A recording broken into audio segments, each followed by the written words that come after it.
नमस्कार, मैं हूं आपके साथ अंकिता पाल। बुलेटिन की शुरुआत करते हैं।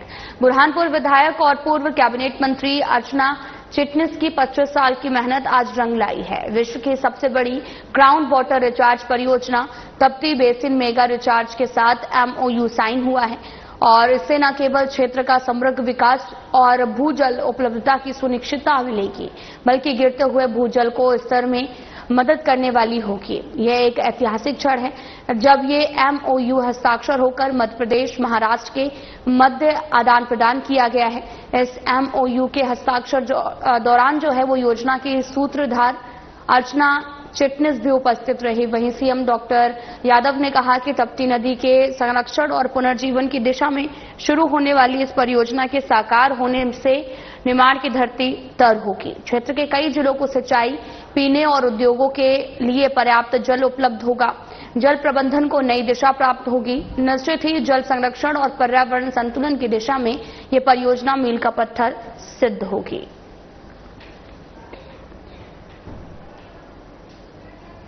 आज का दिन मेरी जिंदगी के लिए और समस्त बुरहानपुर वासियों के जीवन के लिए बहुत बड़ा दिन है, बहुत विशेष दिन है। आज दोनों प्रदेशों के इंटरस्टेट वाटर कंट्रोल बोर्ड की बैठक हुई कुछ 25-26 साल बाद, और उस बैठक में जो पहला एजेंडा था वो एजेंडा था तापी मेगा रिचार्ज प्रोजेक्ट का। लगभग 23 साल से सतत लगातार इसमें मैं प्रयासरत थी और मुझसे पहले बहुत से लोग प्रयासरत थे, और सतत प्रयास के बाद ऐसे लगता था पता नहीं कभी तापी मेगा रिचार्ज हम जमीन पे उतार भी पाएंगे या नहीं, क्योंकि ये कोई साधारण प्रोजेक्ट नहीं है, एक सामान्य बांध नहीं है। ये सरफेस वाटर पर जैसे काम हम अंग्रेजों के समय से कर रहे हैं, ये वैसा प्रोजेक्ट नहीं। ये अद्भुत, अनहोना, अनोखा प्रोजेक्ट और दुनिया का, विश्व का ये अपने प्रकार का पहला प्रोजेक्ट है, पायलट प्रोजेक्ट है। पर मोदी है तो मुमकिन है। आज मध्य प्रदेश के मुख्यमंत्री माननीय डॉक्टर मोहन यादव जी और महाराष्ट्र के मुख्यमंत्री देवेंद्र फडणवीस जी ने इस पर बैठक करी, एक MOU साइन करा और दोनों प्रदेशों ने इस बात को सुनिश्चित करा कि ताप्ती नदी पर, हमारी ताप्ती मैया पर एक बांध बनेगा और राइट बैंक कैनाल और लेफ्ट बैंक कैनाल, दो कैनाल्स होंगी और ये कैनाल्स चलेंगी अलोंग द फॉल्ट। रायसेन शासन द्वारा सुरक्षा व्यवस्था आवश्यक नागरिक सेवाओं के संबंध में दिए गए निर्देशों के अनुरूप कलेक्ट्रेट सभा कक्ष में कलेक्टर अरुण कुमार विश्वकर्मा की अध्यक्षता में जिले में सुरक्षा व्यवस्था और सिविल डिफेंस प्लान के संबंध में बैठक आयोजित की गई है। बैठक में पुलिस अधीक्षक पंकज पांडे, जिला पंचायत CEO अंजू पवन भदौरिया ने बैठक में आवश्यक दिशा निर्देश पर बैठक हुई है। नागरिक सेवाओं से जुड़े विभाग जैसे कि खाद्य आपूर्ति, स्वास्थ्य, ऊर्जा, पेयजल सहित अन्य विभाग अपनी अपनी व्यवस्थाओं को सुदृढ़ करें।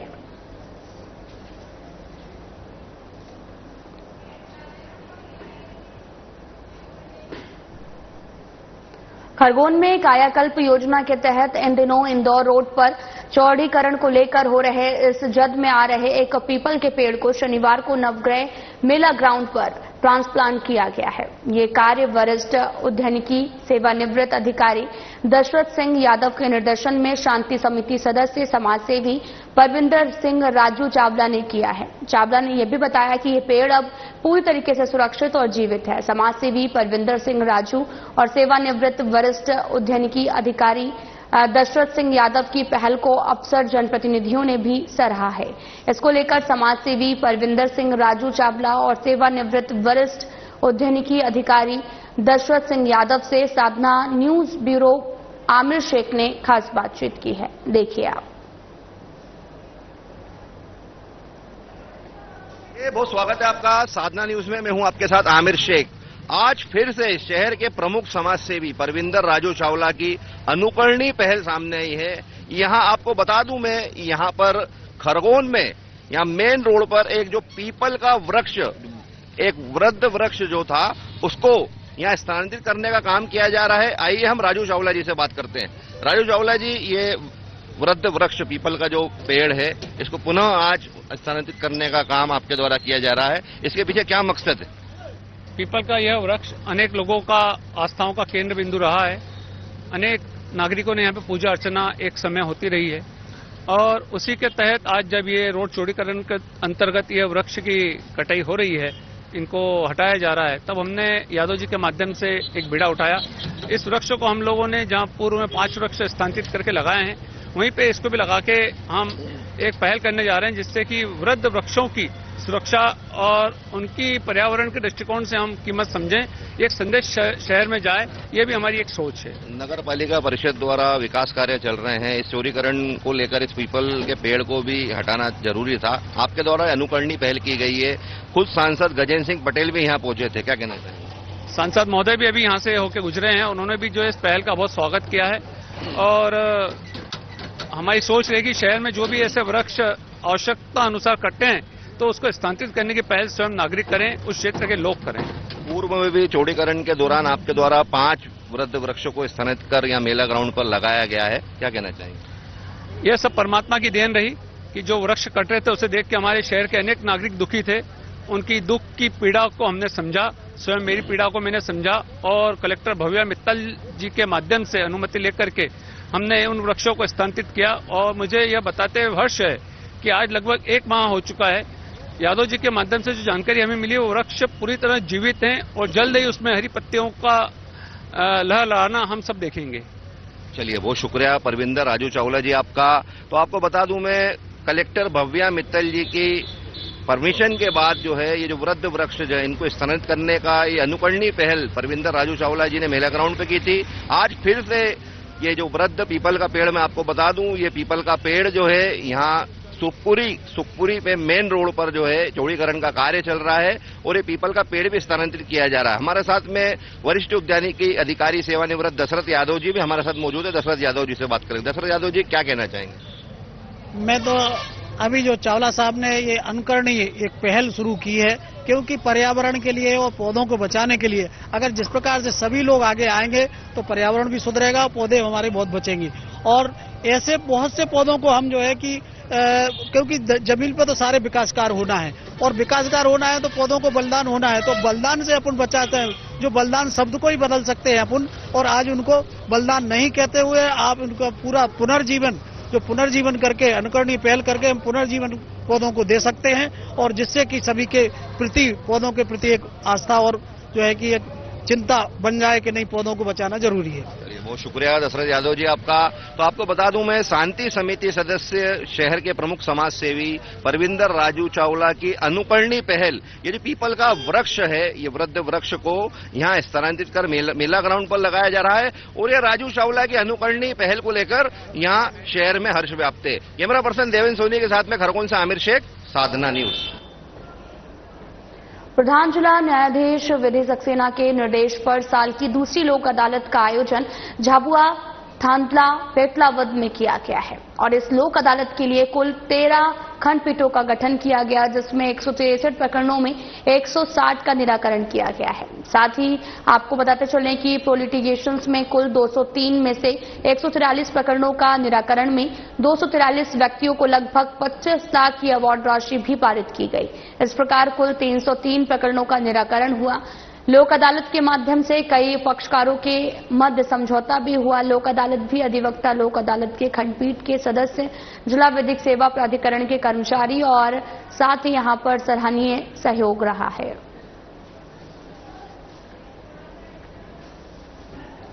आपको बताते चलें कि प्रधान जिला न्यायाधीश विधि सक्सेना के निर्देश पर साल की दूसरी लोक अदालत का आयोजन हुआ, जो कि झाबुआ, थांदला, पेटलावद में किया गया, और इस लोक अदालत के लिए कुल 13 खंडपीठों का गठन किया गया था, जिसमें 163 प्रकरणों में से 160 का निराकरण हुआ। कुल 541 व्यक्तियों को लगभग 1.25 करोड़ रुपए की अवार्ड राशि भी पारित की गई है, और साथ ही प्रोलिटिगेशन में कुल 203 में से 143 प्रकरणों का निराकरण हुआ। तहसील थांदला और तहसील बेतलावद में दूसरी नेशनल लोक अदालत का आयोजन किया गया। इस नेशनल लोक अदालत में जिला विधिक सेवा प्राधिकरण की ओर से लगभग 8 खंडपीठ जिला मुख्यालय पर, 3 खंडपीठ बेतलावद तहसील में और 2 खंडपीठ थांदला तहसील में, कुल मिलाकर 13 खंडपीठों का गठन किया गया। उपरोक्त खंडपीठों के समक्ष न्यायालयों में लंबित राजीनामा योग्य कुल 1233 प्रकरणों को चयनित कर रखा गया। इसके अतिरिक्त सभी विभागों द्वारा अर्थात नगर पालिका, बीएसएनएल, बैंक, सभी बैंक, एमपीबी और अन्य संस्थाओं ने भी अपने प्री लिटिगेशन प्रकरणों को निर्धारित प्रक्रिया अनुसार जिला विधिक सेवा प्राधिकरण झाबुआ के समक्ष रजिस्टर कराया और 6386 प्रकरणों को चिन्हित कर विचारार्थ रखा गया। इस प्रकार कुल 7619 प्रकरणों को निराकरण हेतु उपरोक्त खंडपीठों के समक्ष रखा गया। सिंगरौली श्री कृष्ण प्रमाणी मंदिर सत्संग नगर दुधमनिया में 9 मई 2025 को मंदिर समिति के संस्थापक गुंजारी लाल तिवारी के नेतृत्व में मंदिर समिति ने 14 ब्राह्मण बंटुकों का उपनयन संस्कार और एक कन्या का विवाह संपन्न कराया। मंदिर संस्थापक गुंजारी लाल तिवारी ने बताया कि प्रत्येक वर्ष की भांति इस साल भी सामूहिक प्रबंध और 11 कन्या विवाह का आयोजन किया जाना था, जिसको लेकर कई समाचार पत्रों के माध्यम से लोगों को जानकारी भी दी गई थी, लेकिन लक्ष्य के हिसाब से कम लोगों ने रजिस्ट्रेशन करवाया है। और गुंजारी लाल तिवारी ने बताया कि कई विद्वान पंडितों की ओर से वैदिक मंत्रोच्चारण के साथ में सामूहिक प्रबंध और कन्या विवाह संपन्न कराया गया। वह तिवारी ने यह भी बताया कि सारी व्यवस्थाएं मंदिर समिति की ओर से की गई थी और इस साल जानकारी देने में देरी होने की वजह से संख्या पर्याप्त नहीं हो पाई। अगले साल 2 महीने पहले ही लोगों को रजिस्ट्रेशन कराने की जानकारी दे दी जाएगी, ताकि अधिक से अधिक लोगों का व्रतबंध और साथ ही सामूहिक विवाह मंदिर समिति की तरफ से कराया जा सके। वर्षों की बात इस वर्ष भी सामूहिक ब्राह्मण बटुकों का व्रतबंध और सामूहिक हिंदू कन्याओं का विवाह कार्यक्रम रखा गया था जी। हम जो है तमाम समाचार पत्रों के माध्यम से प्रचार प्रसार करवाए थे, तो 8 कन्याओं का विवाह रजिस्ट्रेशन कराया गया था, लेकिन उसमें से केवल एक ही पात्र वर-वधू मिले, जिसका सामूहिक रूप से हम लोगों ने अपने मंदिर में विवाह बड़े धूमधाम से करवाया जी। और पिछले वर्षों की भांति इस वर्ष भी उपनयन संस्कार भी 14 बटुकों का जो है बड़े ही धूमधाम से अपने कृष्णपराई मंदिर में कराया गया। अमरवाड़ा में शुक्रवार रात चौराई रोड पर 2 बाइकों की आमने सामने भिड़ंत हो गई है, जिसमें 5 लोगों की तत्काल एम्बुलेंस के माध्यम से सिविल अस्पताल अमरवाड़ा पहुंचाया गया, जहां 4 युवकों की मौके स्थल पर ही मौत हो गई। अन्य गंभीर रूप से घायल युवक को जिला अस्पताल रेफर कर दिया गया है, जहां इलाज के दौरान उसकी भी मौत हो गई है। बीती रात अमरवाड़ा सिविल अस्पताल में युवक के गुस्साए परिजनों ने डॉक्टर और स्टाफ से मारपीट की और पूरे अस्पताल में शासकीय संपत्ति की तोड़फोड़ और डॉक्टर नर्सों से भी मारपीट का उत्पाद मचाया है, जिसको पुलिस प्रशासन और एसडीओपी टीआई अन्य थाना क्षेत्र के पुलिस पहुंची हंगामा शांत कराया गया। सिविल अस्पताल के डॉक्टर, नर्स समेत कर्मचारियों ने बीएमओ कुरुश ठाकुर के साथ में मिलकर सांकेतिक विरोध दर्ज करते हुए काली पट्टी बांधकर कार्रवाई और सुरक्षा की मांग की है। कल रात्रि में चौराई रोड पे एक्सीडेंट होने के बाद उसमें से 4 मृत अवस्था में लाए गए और 1 सीरियस अवस्था में लाया गया था। उसके बाद भीड़ द्वारा प्रेशर डालने पे उसमें से 2 मृत और 1 को सीरियस अवस्था में छिंदवाड़ा भेजा गया और 2 मृत यहीं थे। उसके बाद भीड़ ने डॉक्टर के मेरे साथ और नर्सिंग स्टाफ और वार्ड बॉय के साथ लड़ाई की, मारपीट की और सरकारी संपत्ति को नुकसान भी पहुंचाया। कल जो रात में अप्रिय घटना सिलवासुला मरवाड़ा में हुई है, उसके विरोध में आज हमारे द्वारा सांकेतिक विरोध काली पट्टी बांधकर किया जा रहा है, ताकि भविष्य में इस प्रकार की अप्रिय घटना ना हो। और हमको प्रशासन से हम ये आशा करते हैं कि हमको सुरक्षा प्रदान की जाए, ताकि भविष्य में इस प्रकार की घटनाओं की पुनरावृत्ति न हो। कल दिनांक 9 मई 2025 को रात्रि करीब 8:30 और 9 बजे के बीच सुखराम यादव, आयुष यादव, शहजाद यादव मोटरसाइकिल से छुई जा रहे थे शादी में। सामने से मोटरसाइकिल से ग्राम लिंग पानी के विक्रम विके राजा यादव आ रहे थे। काफी स्पीड से इन लोगों के द्वारा मोड़ में ये जो लापरवाही से गाड़ी चलाते हुए आपस में टकरा गई, जिससे मौके पर ही सुखराम यादव और आयुष यादव की डेथ हुई थी, जिनको तत्काल, और शहजाद और राजा यादव और विक्रम विके भी घायल अवस्था में थे, जिनको तत्काल हॉस्पिटल लाए गए। हॉस्पिटल से शहजाद, राजा यादव और विक्रम विके को जो घायल थे उनको अग्रिम इलाज हेतु छिंदवाड़ा रवाना किया गया, जिनकी विक्रम विके और राजा यादव की भी डेथ हो गई है, जिन पर पुलिस द्वारा वैधानिक कार्रवाई की जा रही है। और दोनों पर प्रकरण पर जो अस्पताल में जो पहुंचे थे, उनके द्वारा जो भी काफी भीड़ इकट्ठी हुई थी मोहल्ले की, और उनके द्वारा जो भी काम किया गया, जो भी डिस्टर्बेंस किया गया इलाज में, काफी कार्रवाई की गई। मध्य प्रदेश की आर्थिक राजधानी इंदौर के सांवेर थाना क्षेत्र में एक 14 साल की बच्ची मोबाइल फटने में गंभीर रूप से घायल हो गई थी, जिसको इलाज के दौरान उसकी मौत हो गई। पुलिस ने मर्ग कायम कर जांच शुरू कर दी है। जानकारी के मुताबिक सांवेर थाना क्षेत्र की रहने वाली 14 साल की उर्वशी चौधरी, जो अपनी मौसी के यहां पर गई हुई थी, वो मोबाइल चार्जिंग पर लगाकर उसका इस्तेमाल कर रही थी। इस दौरान अचानक से मोबाइल फट गया। परिजन उसे अस्पताल लेकर पहुंचे, जहां उसकी इलाज के दौरान मौत हो गई है। फिलहाल पुलिस ने मर्ग कायम कर उसका पोस्टमार्टम कराया और शव को परिजनों को सौंप दिया है।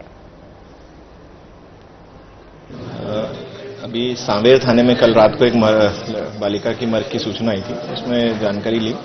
बालिका का नाम है उर्वशी चौधरी, सिमरोड गांव है सांवेर में, वहां की रहने वाली है। अपने मामा जी के यहाँ गई हुई थी धर्माट में, फिर वहां से पास में एक गांव है गढ़ी, गौतमपुरा क्षेत्र लगता है, वहां अपनी मौसी के यहाँ गई थी। तो वहां मोबाइल चार्ज करते वक्त वो यूज कर रही थी, तो ऐसे सूचना मिली थी कि मोबाइल फट गया। तो उससे उनके जो गाल और इस क्षेत्र में गर्दन के आसपास गंभीर रूप से घायल हुई थी, अस्पताल में भर्ती हुई थी और अस्पताल में इलाज के दौरान इनकी मृत्यु हो गई थी। उसमें मर्ग कायम किया है, पीएम करने के उपरांत बाकी परिवार को दे दी गई। मनावर के ग्राम लोहारी में श्री आई माता मंदिर प्राण प्रतिष्ठा महोत्सव पर धर्म सभा में आई पंथ के धर्मगुरु दीवान साहब ने सभा को संबोधित करते हुए कहा कि छोटे से गांव में इतने भव्य मंदिर और भव्य आयोजन का साक्षी बनना अपने आप में अनोखा अनुभव है, और साथ ही आधारित लघु ग्रंथ पर भी भव्य विमोचन किया गया है।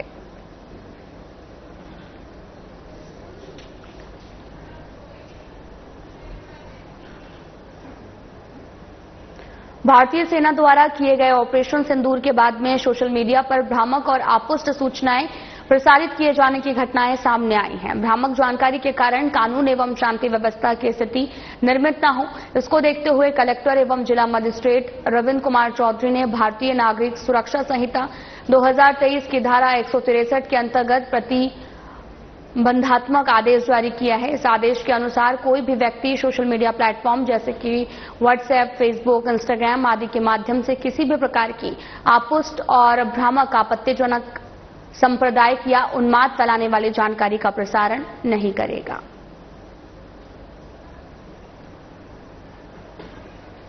बेसिकली सोशल मीडिया पे जो आज एक धारा 163 में जो किया वो आम लोगों से हमने यही आग्रह किया है कि बिना ऐसी कोई भी भ्रामक खबर जो अपोस्ट हो उसको ना उसको फैलाएं, जिससे कि कोई गलत मैसेज जाए लोगों में।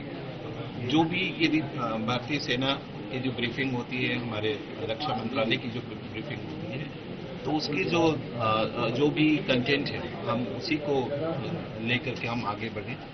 कई बार कई भ्रामक चीजें, गलत चीजें सोशल मीडिया में रहती है और उसका गलत असर होता है, तो वो हमने एक उनको आगाह किया कि इसकी चीजें नहीं करनी। इसमें सर क्या जो नेता लोग अगर ऐसी टिप्पणी करते हैं तो उनके ऊपर भी कार्रवाई की जाए। कानून सबके लिए बराबर है, मतलब कानून तो सबके लिए बराबर है। हम सबको ये समझने की जरूरत है कि हम अभी आंतरिक रूप से हम जितना मजबूत रहेंगे, हम सभी एक साथ एक दिशा में सोचें, जो अच्छी चीजें हैं उसको लेकर के हम आगे बढ़ें। मंदसौर जिले की शामगढ़ पुलिस द्वारा मुखबिर की सूचना मिलने पर मेलखेड़ा गरोट रोड पुलिया के यहां पर दबिश देते हुए अवैध देसी अंग्रेजी शराब पकड़ी गई है, जिसकी कीमत 1,48,500 रुपए की अवैध शराब जब्त की गई है। साथ ही भुनिया निवासी सूरज सिंह को गिरफ्तार भी किया गया है। जब्त की गई सामग्री में 40 पेटी बियर और 390 लीटर अवैध शराब शामिल है और कार्रवाई का खुलासा शुक्रवार दोपहर को किया गया। शामगढ़ थाना प्रभारी मनोज महाजन, अवैध शराब की सूचना मिलने पर यह कार्रवाई की गई है। आरोपी को आबकारी एक्ट के तहत में गिरफ्तार किया गया है। पुलिस अब ये पता लगा रही है कि शराब कहां से लाई गई थी और किसको पहुंचाई जानी थी। इस शराब का परिवहन कर रहा है, इसे तत्काल दबिश दी जाए तो पकड़ा जाता है। इस पर हमारे निरीक्षक जिनके द्वारा मेलखेड़ा से गरोट रोड रेड लाइन ब्रिज के पास कार को रोका गया, जिसमें करीब 40 पेटी शराब जब्त की गई है। इसमें एक आरोपी सूरज सिंह पिता गोपाल सिंह सूर्या राजपूत निवासी भुनिया को गिरफ्तार किया गया है, जिससे पूछताछ की जा रही है। पूछताछ के बाद आगे कार्रवाई की जाएगी। मक्सी सिरोलिया ब्रिज के पास में एक बड़ा हादसा हुआ है, जहां पर एक बस और डंपर की टक्कर में 3 लोगों की मौत हो गई है। इस हादसे में 15 से अधिक लोग घायल हो गए हैं। हादसे के बाद में स्थानीय प्रशासन और पुलिस ने तुरंत मौके पर पहुंचकर राहत और बचाव कार्य शुरू किया है। घायलों को अस्पताल में भर्ती कराया गया है, जहां पर उनका इलाज भी चल रहा है। पुलिस ने मामला दर्ज कर लिया है और जांच भी शुरू कर दी है। हादसे के कारणों का भी पता जो है वो लगाया जा रहा है।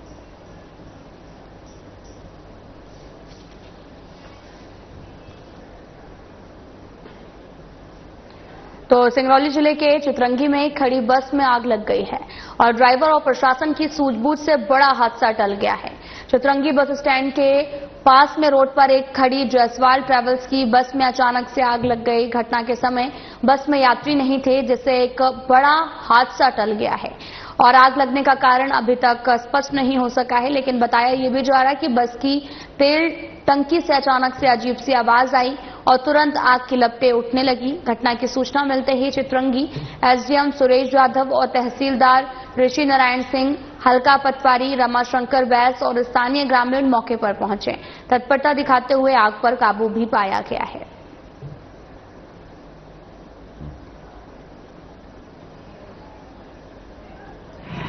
बस में आग लगने की सूचना प्राप्त हुई और हमारे तहसीलदार मौके पर आए और लोकल सहयोग से आग को तत्काल बुझाया गया। अब स्थिति नियंत्रण में कोई हानि नहीं है। ये बस कहाँ से कहाँ जा रही थी, ऐसा कुछ सूचना बस स्टैंड से जाने वाली थी, लेकिन इसमें सवारी बैठ रही थी, लेकिन ये बस उतार दी लोगों ने और सवारी को उतार दिया। किसी प्रकार की जनहानि? कोई जनहानि नहीं हुई, सभी सुरक्षित। खड़ी कर दिया था बस। कहाँ पे लगी थी यार? ये हमारे घर के पास में, बस स्टैंड के पास में ही। बस में कितने लोग सवार थे? कोई नहीं था, खाली ड्राइवर बता। ड्राइवर सुरक्षित फिलहाल बुलेटिन में इतना ही। नमस्कार।